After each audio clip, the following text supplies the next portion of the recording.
Good morning, class. Today we are going to study what is metals and non-metals, that is chapter 3 of NCERT 10th class.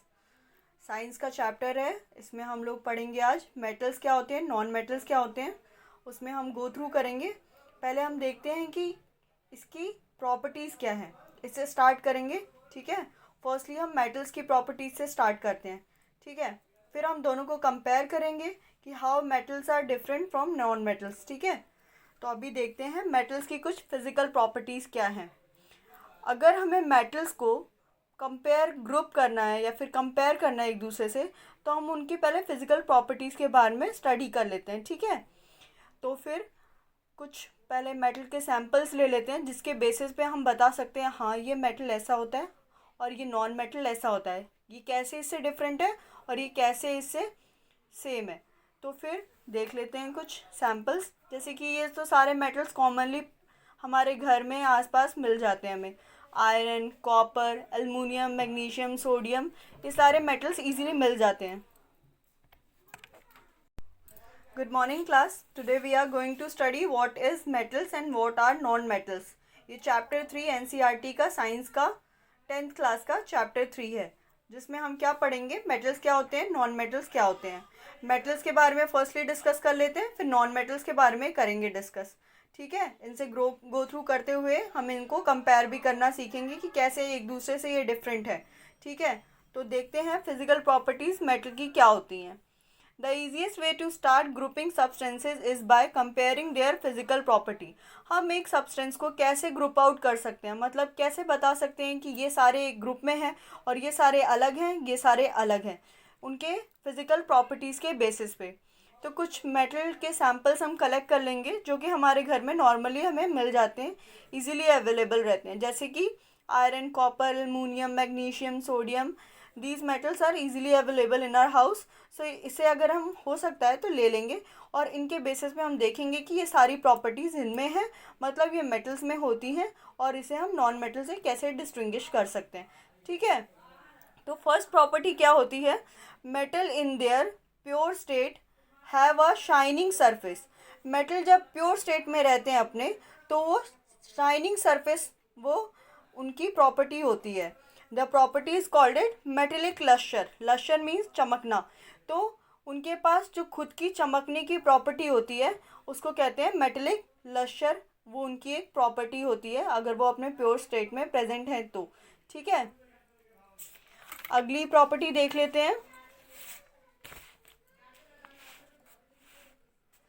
You will find that metals are generally hard and hardness varies from metal to metal. क्या होता है, metal जो होते हैं generally hard होते हैं. अगर हम उनको टच करें तो हमें उनसे फील होगा कि वो जनरली बहुत हार्ड, ठोस हैं. ठीक है. और वो उसकी हार्डनेस हर एक मेटल की अलग अलग होती है, वो वेरी करती है मेटल टू मेटल. नेक्स्ट क्या है, metal can B beaten into sheets. मतलब मेटल क्या होता है, शीट्स में हम उनको बीट कर करके उन्हें शीट में चेंज कर सकते हैं. मतलब एक पतले पन्ने के उसमें फॉर्म में चेंज किया जा सकता है मेटल को. अगर हम मारते रहें, ठोकते रहें तो उनको हम एक पतले पन्ने के फॉर्म में चेंज कर सकते हैं. पन्ना मतलब शीट, मतलब एक पेज के फॉर्म में उनको मार मार के ठोक ठोक के चेंज किया जा सकता है. ठीक है. This property is called it malleability. इस प्रॉपर्टी को क्या कहते हैं हम, मेलिएबिलिटी. इस प्रॉपर्टी को कहा जाता है, मेटल की ये प्रॉपर्टी है. ठीक है. जो कि इसका बहुत अच्छा एग्जाम्पल क्या है, gold and silver are the most malleable metals. Gold और जो सिल्वर हैं वो मोस्ट मेलिएबल मेटल है, मतलब उनके अंदर सबसे अच्छी ये प्रॉपर्टी देखी जा सकती है मेटल्स की. क्या होती है, मेलिएबिलिटी. इसी की वजह से, इस प्रॉपर्टी की वजह से ही हम उनके डिफरेंट डिफरेंट ऑर्नामेंट्स पहन पाते हैं और उनके डिफरेंट डिफरेंट ज्वेलरीज बनाई जा सकती हैं. ठीक है. बिकॉज उनको ईजीली शीट में चेंज करके उनको डिफरेंट शेप्स में लाते हैं और उनको डिफरेंट ज्वेलरीज का रूप देकर हम उनको यूज़ करते हैं. ठीक है. अब आगे देख लेते हैं. The ability of a metal to be drawn into wires is called a ductibility. अब एक और प्रॉपर्टी है, पहले हमने देख लिया मेलिबिलिटी. अब दूसरी प्रॉपर्टी क्या है कि उनको वायर्स में चेंज किया जा सकता है. Ability of a metal to be drawn into wires is called a ductibility. Ductility, sorry, it's ductility. जब मेटल को मार मार कर खींच तान के अच्छे से उनको जैसा हम चाहें एक वायर में चेंज किया जा सकता है, उस प्रॉपर्टी को क्या कहते हैं? डक्टिलिटी। ठीक है। और gold is the most ductile metal. Gold क्या होता है? इसका सबसे अच्छा एग्जांपल हम गोल्ड को दे सकते हैं। मोस्ट डक्टाइल मेटल होता है। You will be supported to know that a wire of about 2 kilometre length can be drawn from 1 gram of gold. सोच लीजिए आप, ये कितना अच्छा एग्जाम्पल है कि एक 2 ग्राम गोल्ड का, सॉरी 1 ग्राम ऑफ गोल्ड, अगर हम उसे खींचते रहें मतलब उसको मार मार के इतना पतला करते जाएं तो वो उसका 2 किलोमीटर तक हम उसे खींचा जा सकता है। वो इतने पतले वायर में बन के 2 किलोमीटर तक खींच सकता है। इसी प्रॉपर्टी की वजह से it is because of this malleability and ductility the metal can be given different shapes according to our needs. इन्हीं प्रॉपर्टीज़ की वजह से जो मेटल होते हैं उनको हम डिफरेंट शेप्स प्रोवाइड करते हैं और उसकी वजह से वो हमारी डेली लाइफ में यूज़ आते हैं। हमारी नीड्स के अकॉर्डिंग उन शेप्स में हम उन्हें चेंज करके और अपनी डेली लाइफ में यूज़ करते हैं। ठीक है। अब नेक्स्ट प्रॉपर्टी देख लेते हैं। The above activity show that The above activities show that metal are good conductor of heat and have high melting point. अब ये एक्टिविटी इसके लिए हमें देखना पड़ेगा। ठीक है। अब देख लेते हैं इस एक्टिविटी में है क्या।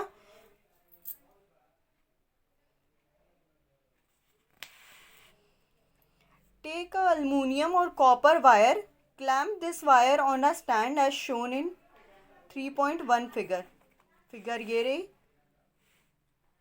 इन्होंने क्या किया है? एल्युमिनियम वायर को इसमें फिक्स कर दिया है। ठीक है। अब fix a pin to free end of the wire using a wax. अब क्या करना है? एक पिन को वहाँ पे फिक्स करना है at the free end of the wire using a wax. ठीक है।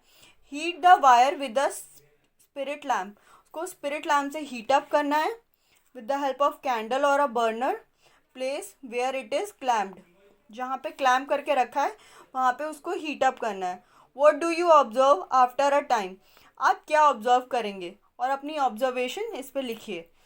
Not your observation. Does the metal wire melt. क्या मेटल वायर जो है वो मेल्ट हो जाता है? Yes, it would melt because क्या होता है, मेटल का जो एक तो वो गुड कंडक्टर होता है, प्लस एक उसकी मेल्टिंग पॉइंट जो होता है वो बहुत हाई होता है। The above activity show that metal are good conductor of heat and have high melting point. इससे आपको ये समझ में आ गया ना कि ये जो मेटल होते हैं वो गुड कंडक्टर ऑफ हीट होते हैं, मतलब ये हीट को कंडक्ट करते हैं। एक मेटल उसमें फ्री इलेक्ट्रॉन्स प्रेजेंट होते हैं जिसकी वजह से वो चार्जेस और कंडक्ट इलेक्ट्रिसिटी, प्लस ये इलेक्ट्रिसिटी भी कंडक्ट करता है, प्लस ये हीट भी कंडक्ट करता है। इलेक्ट्रिसिटी का आगे हम पढ़ते हैं, अभी हम हीट और मेल्टिंग पॉइंट की बात कर रहे हैं। तो इससे हमने प्रूव किया इस एक्टिविटी से कि metal are good conductor of heat and have high melting point. उनका एक फिक्स और हाई मेल्टिंग पॉइंट होता है। ठीक है। इसका बहुत अच्छा एग्जाम्पल क्या है? Silver and copper. कॉपर जो होते हैं दोनों, सिल्वर और कॉपर दोनों अच्छे कंडक्टर हैं, मतलब इसका बेस्ट एग्जाम्पल हम इसके थ्रू दे सकते हैं। अब हम बोल रहे थे metal are good conductor of electricity also, ये हम इस एक्टिविटी से देख लेते हैं। Set up electric current as shown. क्या करेंगे? इलेक्ट्रिक करंट हम कैसे भी सेटअप करेंगे एक सर्किट में। फिर place the metal to be tested in the circuit between terminal A and B. Does the bulb glow? What does it indicate? इस एक्टिविटी को देख लेते हैं। इसमें क्या करेंगे? हम एक सर्किट सेटअप करेंगे जिसमें हम वोल्ट की बैटरी लगाएंगे, बल्ब कनेक्ट करेंगे, स्विच कनेक्ट करेंगे एंड 2 क्लिप्स कनेक्ट करेंगे। फिर क्या करेंगे? इसके बीच में एक मेटलिक जो सब्सटेंस होगा उसको रख देंगे। राइट। जब हम दोनों क्लिप्स उस सब्सटेंस से अटैच करेंगे, अगर बल्ब ग्लो करता है स्विच ऑन करने पे, it means metal are good conductor of electricity. मतलब मेटल जो होते हैं वो इलेक्ट्रिसिटी को कंडक्ट कर सकते हैं और बल्ब ग्लो करेगा। तो इसकी ये एक और प्रॉपर्टी इसके थ्रू आ जाएगी कि metal are good conductor of electricity. ठीक है। ये इसकी 6th प्रॉपर्टी आ जाएगी। फिर एक और प्रॉपर्टी हम देख लेते हैं। The metal that produce a sound on striking a hard surface are said to be sonorous. Sonorous क्या होता है इसका मतलब, जो मेटल होता है अगर उसको हम ठोके तो वो एक अलग सी रेजोनेंस, अलग सी साउंड प्रोड्यूस करता है। वैसा नॉन मेटल और वुड अगर हम ठोके तो नहीं आएगा, बट हाँ जब हम मेटल को ठोकेंगे या फिर स्ट्राइक करेंगे तो वैसी साउंड आएगी। तो उस प्रॉपर्टी को क्या कहते हैं, सोनरस प्रॉपर्टी होती है। मेटल्स ये प्रॉपर्टी कंटेन करते हैं, क्या होती है, सोनरस। ये 7th प्रॉपर्टी हो गई हमारी मेटल्स की। ठीक है, अभी हम नॉन मेटल्स देख लेते हैं कि नॉन मेटल्स में क्या क्या प्रॉपर्टीज़ होती हैं that help to distinguish metal from non metals. ठीक है, देखते हैं। इन्होंने एक अच्छा टेबल बना दिया है जिसके थ्रू हम उनको मेटल को नॉन मेटल से डिस्टिंग्विश कर पाएंगे। हम यहाँ पे एलिमेंट्स का नेम लिख देंगे, उनके सिंबल्स, टाइप ऑफ सरफेस कैसा है उनका, और फिर बताएंगे कि मेटल्स क्या होते हैं और नॉन मेटल्स उनसे कैसे अलग हैं। जैसे समझ लीजिए इन्होंने कुछ यहाँ पे दिया है, आयोडीन, ये कुछ एग्जांपल्स दिए हैं, iodine, sulphur, oxygen, hydrogen, carbon, ये सारे नॉन मेटल्स होते हैं, राइट। और ये क्या होते हैं, सॉलिड और गैशियस फॉर्म में प्रेजेंट होते हैं, except bromine which is a liquid. क्या होते हैं, जो नॉन मेटल्स होते हैं वो आइदर सॉलिड और गैसियस फॉर्म में प्रेजेंट होते हैं, बट जो ब्रोमीन एक ऐसा नॉन मेटल है जो कि लिक्विड फॉर्म में प्रेजेंट रहता है एट रूम टेम्परेचर। ठीक है, तो अब इस हम टेबल के बेसिस पे देखेंगे कि कैसे नॉन मेटल से डिफरेंट होते हैं। ठीक है, अब देख लेते हैं। ऑक्सीजन जैसे कि कार्बन डाइऑक्साइड, सॉरी कार्बन, और फिर देख लेते हैं जैसे कि आयोडीन, ग्रेफाइट, डायमंड एट्सेट्रा, ये सारे नॉन मेटल्स होते हैं। ठीक है, अभी इनका सिंबल, ये एलिमेंट्स है, इनका सिंबल, देन इनका सरफेस, हार्डनेस। ये हार्डनेस में क्या होता है, ये हार्ड नहीं होते हैं। अगर ये सॉलिड फॉर्म में है तो मेटल की कंपैरिजन हार्डनेस इनकी कम होती है, लेस हार्ड होते हैं, मतलब आर सॉफ्ट, और गैशियस फॉर्म में तो हार्ड होंगे ही नहीं, तो सॉफ्ट या फिर उनकी हार्डनेस कम होती है, लेस हार्डनेस देन मेटल्स। ठीक है, अब मेलिबिलिटी, नॉन मेलिएबल होते हैं। क्यों, क्योंकि नॉन मेलिएबिलिटी क्यों इनकी प्रॉपर्टी होती है, क्योंकि अगर हम उन्हें मारेंगे तो वो ब्रेक हो जाएंगे, जिसकी वजह से वो क्या शो करते हैं, ब्रिटल नेचर के होते हैं, टूट जाएंगे, राइट। अगर हम नॉन मेटल्स को मारेंगे, उनको ठोकेंगे तो टूट जाएंगे, बट मेलिएबल नहीं होंगे, शीट के फॉर्म में चेंज नहीं हो पाएंगे। फिर डक्टिलिटी, नॉन डक्टाइल होते हैं। नॉन डक्टाइल क्यों होंगे, अगर हम उनको मारेंगे या उनको कैसे भी वायर में चेंज करने की कोशिश करेंगे तो वो ब्रेक हो जाएगा, वो डक्टाइल नहीं होते। कंडक्टर ऑफ इलेक्ट्रिसिटी, नॉन कंडक्टेबल होते हैं। ठीक है, नॉन कंडक्टर होते हैं, या फिर इंसुलेटर लिख सकते हैं, और इंसुलेटर। ठीक है, इंसुलेटर होते हैं। सोनरिटी, इनमें नॉन सोनरस नेचर होता है। तो ये हमारा टेबल कंप्लीट हो गया, राइट। अब हम कैसे डिस्टिंग्विश कर सकते हैं, देखिए मैंने एक इसके लिए रफ नोट बनाया है जो आप पढ़ सकते हैं।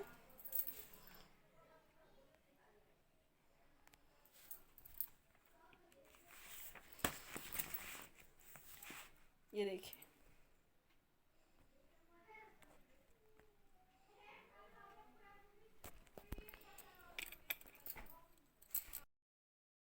ये मैंने एक रफ नोट तैयार किया है, मेटल और नॉन मेटल को हम कैसे डिस्टिंग्विश कर सकते हैं। Metals are good conductor of heat and electricity. First क्या है, metals are good conductor of heat and electricity, and non metals क्या होते हैं, bad conductor of heat and electricity. ये इसकी फर्स्ट प्रॉपर्टी हो गई। Then they are malleable. Metals क्या होते हैं? मेलिएबल। मेलिएबल मीन्स उनको हम एक शीट में चेंज कर सकते हैं ठोक ठोक कर। और अगर नॉन मेटल्स की बात करें तो दे आर नॉन मेलिएबल, उनको शीट में नहीं चेंज किया जा सकता because they are brittle in nature, वो टूट जाएंगे। देन थर्ड क्या होगा? They are ductile. Ductile means उनको हम एक वायर के फॉर्म में चेंज कर सकते हैं, खींच खींच के उनको मोड़ के तोड़ के मड़ोड़ के जैसे भी उनको हम एक वायर के फॉर्म में चेंज किया जा सकता है। इस प्रॉपर्टी को क्या कहते हैं? Ductile. They are non ductile, उन इसको नहीं चेंज किया जा सकता वायर के फॉर्म में, तो इस प्रॉपर्टी को नॉन डक्टाइल कहेंगे इन metals, non metals. They have lustre, उनकी एक शाइनिंग प्रॉपर्टी होती है मेटल्स की, उसको कहते हैं lustre. They are lustrous in nature and they have lustre, इसको ये भी कहा जा सकता है। They are non lustrous in nature, ठीक है। फिर पांचवी प्रॉपर्टी क्या हुई? They are sonorous. अगर उनको हम स्ट्राइक करें मेटल्स को तो वो एक अलग साउंड प्रोड्यूस करते हैं, that are sonorous in nature, उसकी वजह से उन्हें सोनरस कहा जा सकता है।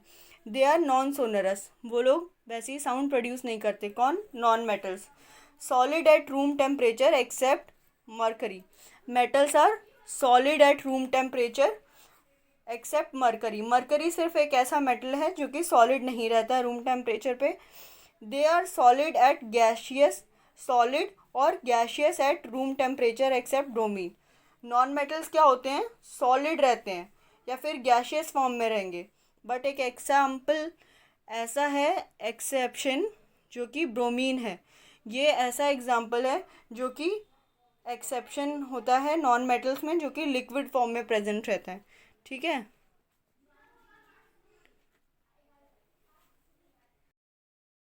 अब तो हमने ये चेकआउट कर लिया कि मेटल्स और नॉन मेटल कैसे डिफरेंट होते हैं एक दूसरे से और क्या क्या उनकी प्रॉपर्टीज़ होती हैं, फिजिकल प्रॉपर्टीज़। अब हम देखते हैं कुछ एक्सेप्शंस भी हैं इस इन फिजिकल प्रॉपर्टीज़ में, कुछ एक्सेप्शंस भी हैं जो कि हम अब गो थ्रू करेंगे। फर्स्टली क्या है? सॉलिड्स में जो मेटल्स होते हैं वो सॉलिड फॉर्म में प्रेजेंट होते हैं, हार्ड होते हैं और रूम टेम्परेचर पे सॉलिड फॉर्म में प्रेजेंट होते हैं। बट एक ऐसा एक्सेप्शन है मरकरी। मरकरी भी एक मेटल है जो कि सॉलिड फॉर्म में प्रेजेंट नहीं रहता रूम टेम्परेचर पे, it is present in liquid form. उसका नॉर्मली क्या फॉर्म रहता है? लिक्विड फॉर्म में वो एग्जिस्ट करता है एट रूम टेम्परेचर। और फिर दूसरा क्या है? Metal have high melting point. आपको पता है ये मेटल जो उसकी मेल्टिंग पॉइंट होती है वो बहुत हाई होती है। मेटल की क्या हाई मेल्टिंग पॉइंट होती है, बट गैलियम और सीजियम ऐसा मेटल है जिनकी बहुत लो मेल्टिंग पॉइंट होती है। वो लोग दोनों जो मेटल ऐसे होते हैं जिनकी मेल्टिंग पॉइंट बहुत लो होती है, if they will kept on palm they will melt. उनकी मेल्टिंग पॉइंट इतनी लो होती है कि अगर वो पैल्प में रखे जाएं, मतलब हम उन्हें अगर अपनी हाथ की हथेली पे रखें तो भी वो मेल्ट हो जाते हैं। तो सोचिए उनकी मेल्टिंग पॉइंट कितनी लो होती है। बट मेटल्स में ऐसा तो प्रेजेंट, ये कैरेक्टरिस्टिक्स तो ये प्रेजेंट नहीं होती ना, उनकी मेल्टिंग पॉइंट बहुत हाई होती है। और ये गैलियम और सीजियम ऐसे मेटल हैं जिनकी मेल्टिंग पॉइंट बहुत लो होती है।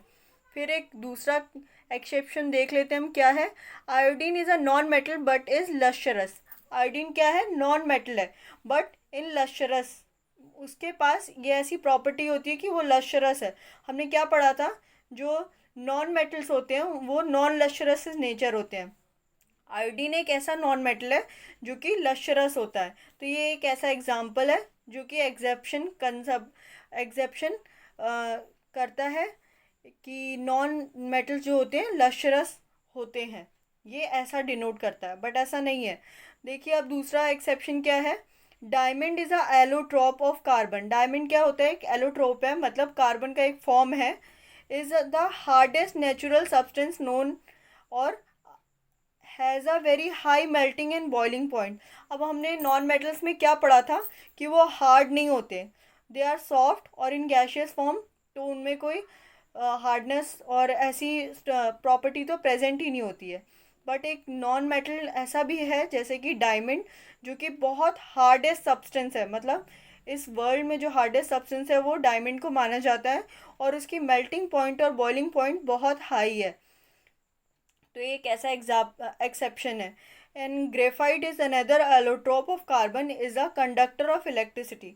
अब हमने ये भी देखा था कि नॉन मेटल्स जो होते हैं वो कंडक्टर नहीं होते बट इंसुलेटर होते हैं, पर अभी हम क्या देख रहे हैं, ग्रेफाइट जो ऐसा एक्सेप्शन है वो कंडक्टर ऑफ इलेक्ट्रिसिटी माना गया है, मतलब वो कंडक्ट करता है इलेक्ट्रिसिटी।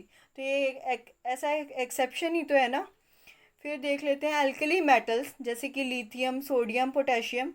एल्कली मेटल्स क्यों कहते हैं, क्योंकि ये आगे मैं आपको बताऊंगी क्यों इन्हें एल्कली मेटल्स कहा जाता है। ये क्या होते हैं, आर सो सॉफ्ट, वो इतने सॉफ्ट होते हैं, बट हमने क्या पढ़ा था, जो मेटल्स होते हैं वेरी हार्ड, वो बहुत ठोस होते हैं, right. But these alkali metals are very soft like lithium, sodium, potassium.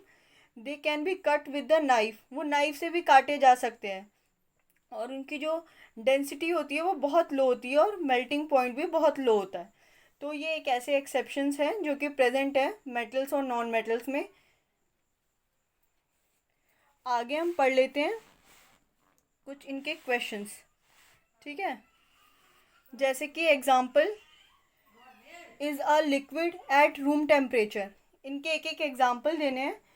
जो ऐसा कोई मेटल है जो लिक्विड एट रूम टेम्परेचर पे रहता हो, हमने अभी देखा था कुछ एक्सेप्शंस में मरकरी, उसका एक ऐसा एक्सेप्शन है जो कि, और एग्जांपल भी कहा जा सकता है, जो कि रूम टेम्परेचर पे लिक्विड फॉर्म में प्रेजेंट रहता है। Can be easily cut with a knife, अब इजीली कैसे, किस मेटल को नाइफ से कट किया जा सकता है, सोडियम, जो अभी हमने देखा था, लिथियम, सोडियम, पोटेशियम, जो मैंने आपको एक्सेप्शंस में बताए थे कुछ।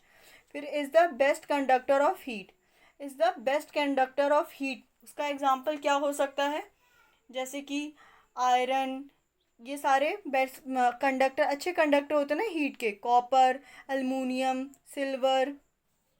Is the poor conductor of heat, heat का पुअर कंडक्टर कौन सा है, ऐसा मेटल है, ठीक है। तो ये सारे हमें इसके आंसर्स करने हैं। Explain the meaning of malleable and ductile, ductile और मेलिएबल का मीनिंग बताना है। देखिए डक्टाइल का मैंने आपको बताया था कि उसको हम वायर के फॉर्म में चेंज, मेलिए डक्टाइल का मीनिंग है हम उसको वायर के फॉर्म में चेंज किया जा सकता है, बीट करके उसको खींच के ऐसा प्रोसेस किया जाए कि वो एक वायर के फॉर्म में चेंज हो जाए। और मेलिएबल क्या होता है, ये एक ऐसा प्रोसेस है जो हम बार बार मेटल को बीट करें और जिसकी वजह से वो एक थिन शीट में चेंज हो जाए, उसको हम मेलिएबल कहते हैं। दो प्रॉपर्टीज़ भी हैं मेटल की, ठीक है। अब हम कुछ केमिकल प्रॉपर्टीज़ ऑफ मेटल्स देख लेते हैं। केमिकल प्रॉपर्टीज़ ऑफ मेटल्स क्या होते हैं, देखते हैं इनके डिफरेंट डिफरेंट रिएक्शंस। केमिकल में क्या होगा, ऑफ कोर्स हम उनके रिएक्शंस कराएंगे मेटल के डिफरेंट सॉल्ट्स के साथ, ऑक्सीजन के साथ, वाटर के साथ, मेटल के सॉल्ट्स के साथ। तो आगे गो थ्रू करते हैं, ठीक है। फर्स्टली हम क्या देखेंगे, what happen when metal are burned in air, जब मेटल को अगर बर्न कर दिया जाए तो फिर क्या होगा। इसके कुछ एग्जांपल्स और रिएक्शंस देखते हैं जिससे हमें गो थ्रू किया जाएगा और हमें पता लगेगा कि कैसे रिएक्शंस मिलते हैं और क्या हमें प्रोडक्ट ऑब्टेन होता है when metal are burn in air. Almost all metal combine with oxygen to form metal oxide. अब इन लोगों ने क्या बोला, सारे मेटल्स जो ऐसे हैं जो अगर ऑक्सीजन के साथ कंबाइन करते हैं तो मेटल ऑक्साइड बनाते हैं। अब आपको याद होगा मैंने पिछले चैप्टर में आपको पढ़ाया था मेटल ऑक्साइड की जो एसिड होते हैं या फिर बेसिक इन नेचर होते हैं, क्या होते हैं आपको याद है ना, they are basic in nature. Metal oxides क्या होते हैं, बेसिक इन नेचर होते हैं। For example when copper is heated in air it combine with oxygen to form copper oxide, a black oxide। इसे क्या कहते हैं, ब्लैक ऑक्साइड भी कहते हैं। अगर कॉपर को हीट किया जाए in air then it forms a black oxide. उसका रिएक्शन क्या है, Cu2O2 CuO और 2, बिकॉज दोनों की वैलेंसी 2 है तो 2 CuO हो गया, ठीक है। सिमिलरली अल्मोनियम का, मैंने आपको वैलेंसी कैसे मतलब इक्वेशन कैसे बैलेंस करते हैं ये मैंने आपको फर्स्ट चैप्टर में बताया था। अगर आपको याद नहीं है तो मैं इसका डिस्क्रिप्शन में लिंक शेयर कर दूंगी, उधर से आप पढ़ लीजिएगा, ठीक है। तो अब आगे देखते हैं, aluminium forms aluminium oxide Al + 3O2 + 2Al2O3। इन्होंने इसको बैलेंस अच्छे से किया है, ऐसे रिएक्शन को बैलेंस किया जाता है। मैंने फर्स्ट चैप्टर में आपको पढ़ाया है, उधर से भी आप पढ़ सकते हैं, ठीक है। तो अल्मीनियम ऑक्साइड ये फॉर्म करेगा, ऐसे ही कॉपर ऑक्साइड फॉर्म करेगा। जब एक मेटल ऑक्सीजन में बर्न होता है तो वो अपना ऑक्साइड क्रिएट कर लेता है। अब देखते हैं आगे। Metal oxides are basic in nature, ये तो मैंने आपको बताया ही था। जो मेटल ऑक्साइड्स होते हैं वो बेसिक इन नेचर होते हैं, but some metal oxides are acidic as well as basic. इसमें इन्होंने क्या बोला है कि सम ऑक्साइड्स जो होते हैं मेटल ऑक्साइड्स वो दोनों प्रॉपर्टी शो करते हैं, बेसिक प्लस एसिडिक। जैसे कि एग्जांपल देख लेते हैं, zinc oxide as well as aluminium oxide both acidic as well as basic behaviour show करते हैं। Such metallic oxide which react with both acid as well as base to produce salt and water are known as amorphic oxides. उन oxides को क्या कहा जाता है? Amphoteric oxides, sorry it's amphoteric oxides. जो metal दोनों basic plus acidic property show करे, जब वो रिएक्ट करते हैं बेस और एसिड के साथ, तो फिर वो दोनों प्रॉपर्टी शो करते हैं, ऐसे ऑक्साइड्स को क्या कहा जाता है? एम्फोटेरिक ऑक्साइड्स, ठीक है। अब आगे देख लेते हैं, most metal oxides are insoluble in water. जो सारे मेटल ऑक्साइड, इन्होंने इसका अच्छा एग्जाम्पल दिया था, ये भी एक बार चेकआउट कर लेते हैं क्या है। देखिए जैसे कि एल्युमिनियम, ये उन्होंने ऊपर ही बताया है। एल्युमिनियम जो ऑक्साइड है, अगर HCl के साथ रिएक्ट कराया जाए तो Al2AlCl3 ये एक एसिडिक ऑक्साइड हो जाएगा। और यहाँ पे अगर बेसिक के साथ रिएक्ट कराया जाए, basic solution NaOH that is sodium hydroxide, तो ये क्या प्रोड्यूस करेगा? Sodium aluminate that is basic in nature. तो ये ऐसा एम्फोटेरिक ऑक्साइड्स, इससे इसका ये एग्जाम्पल दिया जा सकता है, ठीक है। अब आगे देखते हैं, most metallic oxides are insoluble in water. जो मोस्टली सारे ऑक्साइड्स होते हैं metallic oxides are insoluble in water, पर कुछ कुछ जो मेटलिक ऑक्साइड्स होते हैं वो सोल्यूबल इन वाटर होते हैं। तो ऐसे मेटलिक ऑक्साइड्स को क्या कहते हैं? Alkali. Means those metallic oxide which are soluble in water are known as alkali. हमने पिछले चैप्टर में भी पढ़ा था, अगर आपको याद हो तो। Sodium oxides and potassium oxide dissolve in water to produce alkali, Na2H2O plus NaOH। आपको याद है ना, सोडियम अगर ऑक्साइड अगर वाटर के साथ रिएक्ट कराया जाए तो 2NaOH प्रोड्यूस करता है इन एक्वस सोल्यूशन। ऐसे ऑक्साइड्स को हम मेटलिक ऑक्साइड्स जो होते हैं वो वाटर में सोल्यूबल होते हैं, ठीक है।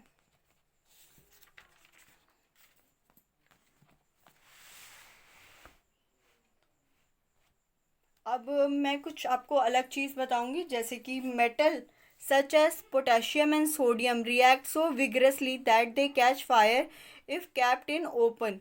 अब इन्होंने क्या बोला इसमें कि जो मेटल जैसे कि पोटेशियम एंड सोडियम, क्यों ये कैच फायर कर लेते हैं, मतलब विगरसली, बहुत सडनली से ये फायर कैच कर लेते हैं if they are kept in open. अगर ये ओपन एनवायरनमेंट में रखा जाए तो ये बहुत जल्दी फायर कैच कर लेते हैं। क्यों ऐसा होता है? क्योंकि इनकी जो वैलेंसी है वो 1 होती है और ये हाईली रिएक्टिव होते हैं, इसीलिए फायर बहुत जल्दी कैच करते हैं।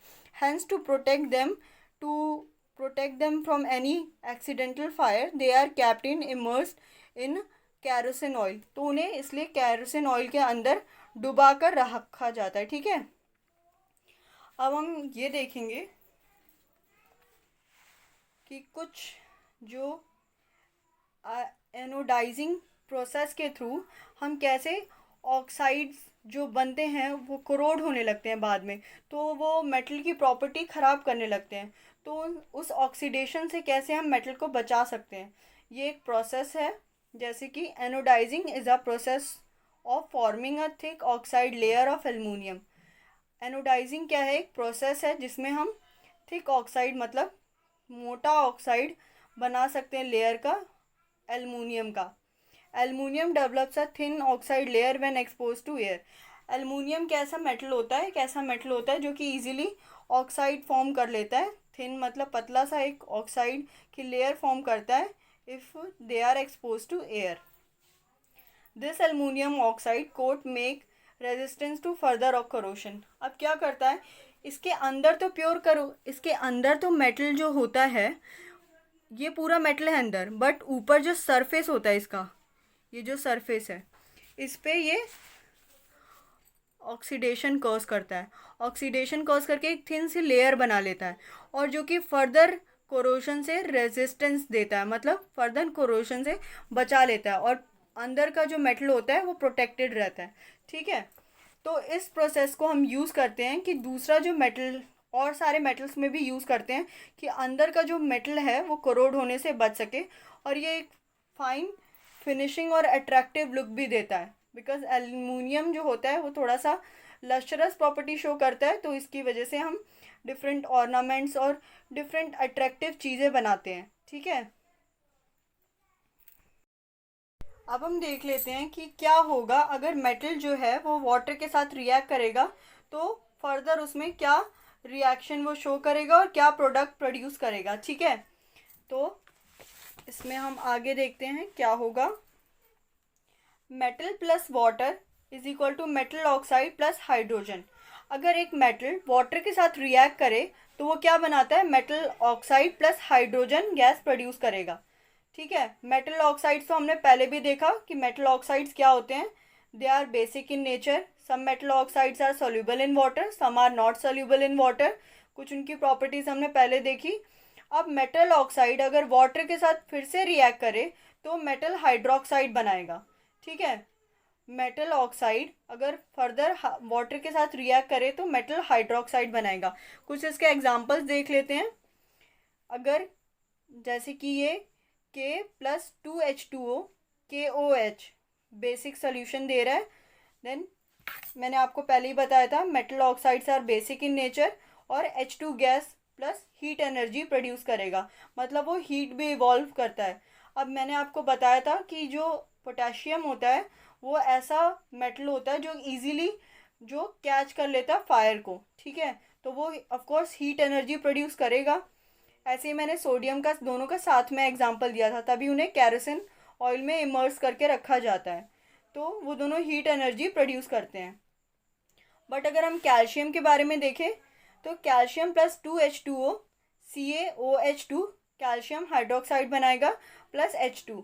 वो जो कैल्शियम होता है वो सीधा कैल्शियम हाइड्रोक्साइड बनाता है और H2 गैस बनाता है। ये हीट एनर्जी प्रोड्यूस नहीं करते उतनी, और हीट बबल्स, बस बबल्स प्रोड्यूस करते हैं, जिसकी वजह से जो बबल्स होते हैं वो अटैच हो जाते हैं जो मेटल का सरफेस होता है उसके साथ। ठीक है, इसमें इतनी हीट एनर्जी प्रोड्यूस नहीं होती, जस्ट H2 गैस इवॉल्व होगी। फिर क्या, metal like aluminium, iron and zinc do not react with cold और हॉट वाटर। ये सारे तो नॉर्मल वाटर के साथ रिएक्ट कर रहे थे, बट जो मेटल जैसे अल्मोनियम, आयरन, जिंक, ये सारे कोल्ड और हॉट वाटर के साथ नहीं रिएक्ट करते, but they react with stream. Stream मतलब भाप के साथ वो रिएक्ट करते हैं। ठीक है, जैसे कि एग्जांपल देख लेते हैं, aluminium plus 3H2O Al2O3 plus 3H2 gas. ठीक है, गैस प्रोड्यूस करेगा, बट किसकी प्रेजेंस में, एक स्ट्रीम की प्रेजेंस में प्रोड्यूस करेगा। और सेम ऐसे ही आयरन भी, ठीक है, ये भी हाइड्रोजन गैस प्रोड्यूस करेगा। कब, जब स्ट्रीम प्रेजेंट होगा इसमें तब। Metal such as lead, copper, silver and gold do not react with water at all. ये सारे जो ऐसे कुछ मेटल्स हैं जो वाटर के साथ बिल्कुल रिएक्ट नहीं करते, चाहे वाटर किस भी फॉर्म में प्रेजेंट हो। ठीक है, अब आगे देखते हैं what happen when metal react with acid. अब क्या होगा अगर मेटल जो है एसिड के साथ रिएक्ट करेगा, वो एक सॉल्ट प्रोड्यूस करेगा और हाइड्रोजन गैस प्रोड्यूस करेगा। ठीक है, इसके रिएक्शंस कुछ आगे देख लेते हैं।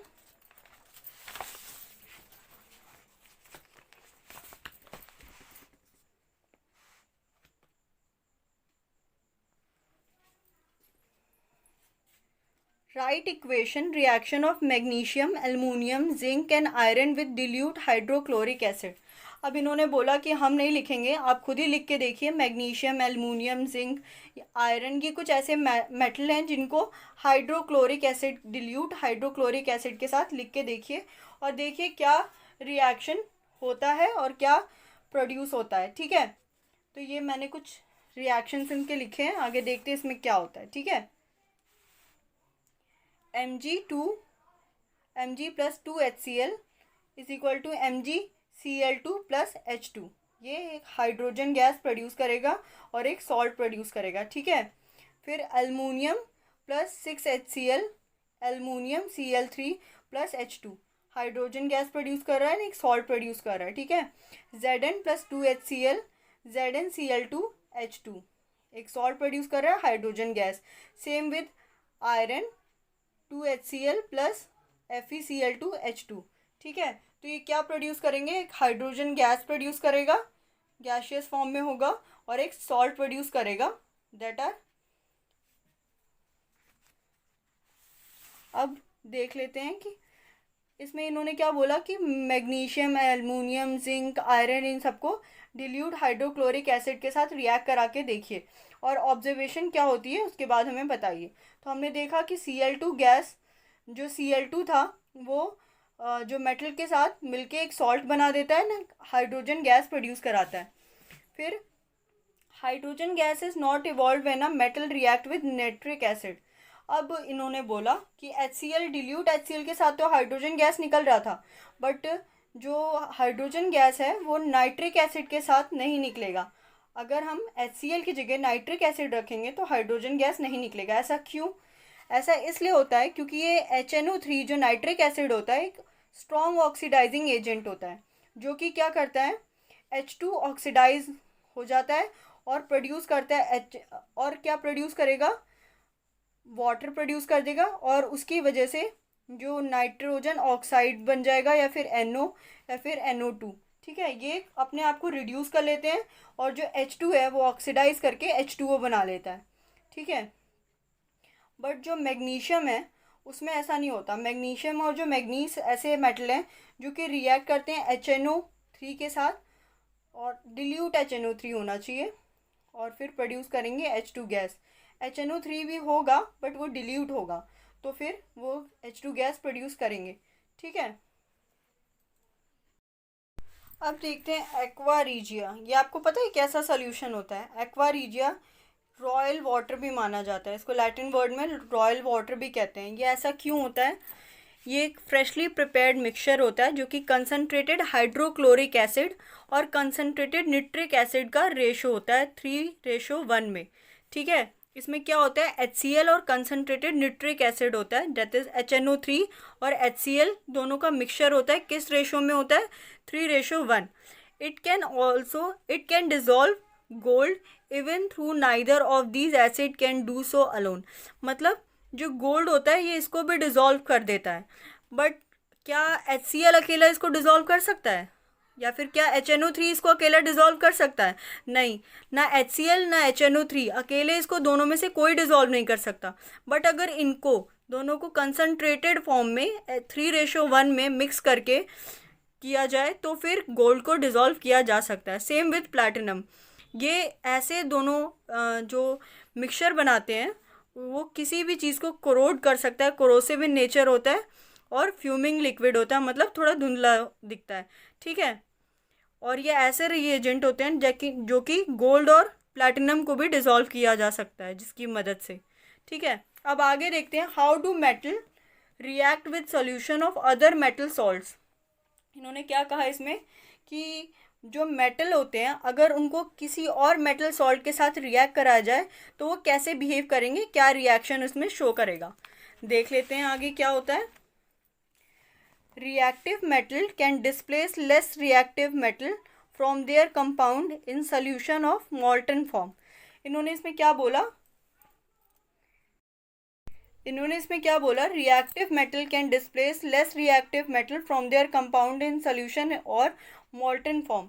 जो रिएक्टिव मेटल होते हैं, जो ज़्यादा रिएक्टिव होगा वो लेस रिएक्टिव को उसके सॉल्ट से डिस्प्लेस कर देगा। ये तो हमने पिछले चैप्टर में भी पढ़ा था ना कि डिस्प्लेसमेंट रिएक्शन क्या होता है।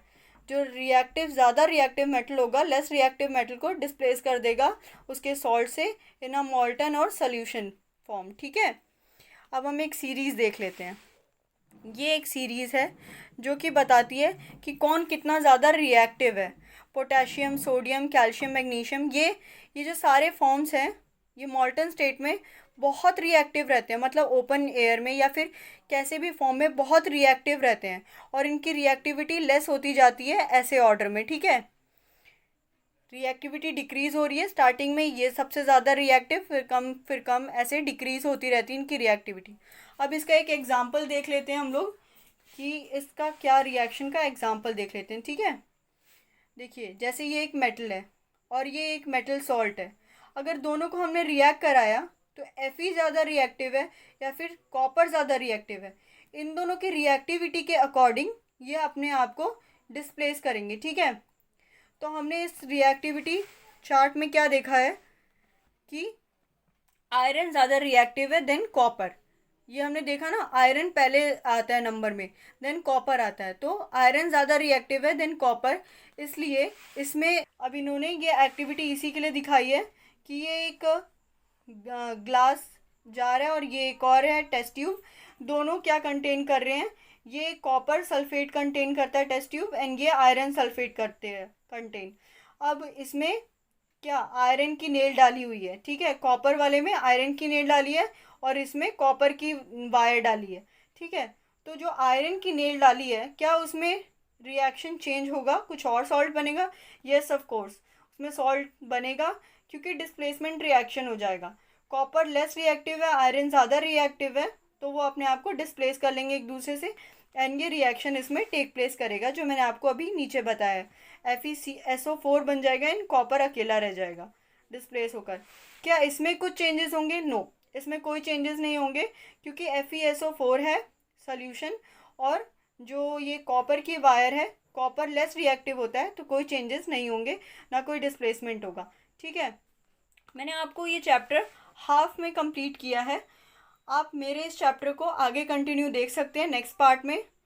पहले तो आपको मैं ये कहूँगी कि अभी अभी मैंने ये सब स्टार्ट किया है, न्यू चैनल बनाया है, न्यू वीडियो स्टार्ट किए हैं, तो प्लीज़ इसे लाइक करिए, सब्सक्राइब करिए, मेरे चैनल को आगे बढ़ाइए, शेयर करिए वीडियोस ज़्यादा से ज़्यादा, ताकि मैं आपके लिए ऐसी वीडियोस बनाती रहूँ। Thank you.